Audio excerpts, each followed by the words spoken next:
સૌ પહેલા તો બાપુ ડાયરાને જય માતાજી, માતાઓને નમન।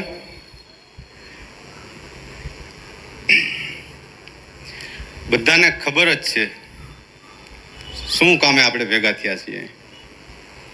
એવામાં જેમ આપણો ધર્મ છે રક્ષણ કરવાનો, એમ પોલીસ મિત્રો છે ને એનો એક ધર્મ છે રક્ષણ કરવાનો।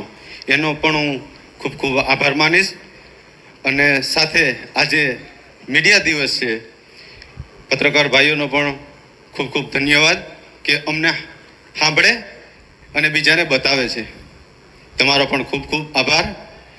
હવે સૌથી મોટો આભાર સંકલન સમિતિનો હું માનીશ કે મને આજે અહીંયા બોલવાનો મોકો આપ્યો છે। બોલવાનો મોકો એટલા માટે આપ્યો છે કે એની પહેલી જ વાત તમને કરી દઉં। ભૂ ભરે ભૂખ ભાંગે મલકે પણ સલકે નહીં, કા દરિયો ને કા દરબાર।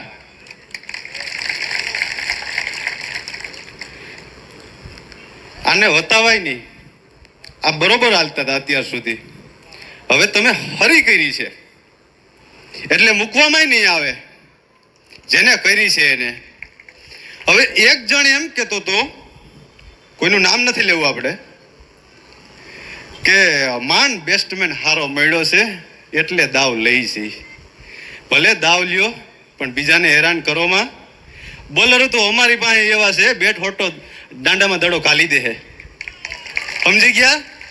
એને મેસેજ પૂગી ગયો હોય છે। પછી બીજો ભાઈ એક એમ કહેતો હતો, એનું નામ નથી લેવું, નામ લેવામાં પાપ છે હો, એનું નામ નથી લેવું। બીજો ભાઈ એમ કહેતો હતો કે રાજા તો મદ્દરની પેટીમાંથી પેદા થાય, આ પડી પેટી પેદા કરી લે ને ભાઈ। અહીંયા બોલી ગયો તો જુનાગઢમાં, કાંઈ વાંધો નહીં। હવે અત્યારે આપણી ઉપર માન, મોભો, સ્વાભિમાન ઉપર પ્રહાર કરવામાં આવ્યો છે। વ્યક્તિગત પ્રહાર નહીં, સ્વાભિમાન ઉપર। સ્વાભિમાન એટલે મને કોઈક બે ઝાપટ મારી લે ને તો હું કાંઈ ન બોલું, પણ મારી માતાઓ કે દીકરીઓ વિશે બોલે ને તો સંકલન સમિતિ એમ કહી દે કે આ કરી નાખવાનું છે, એટલે ન કરી નાખું તો મારા બાપમાં ફેર હોય।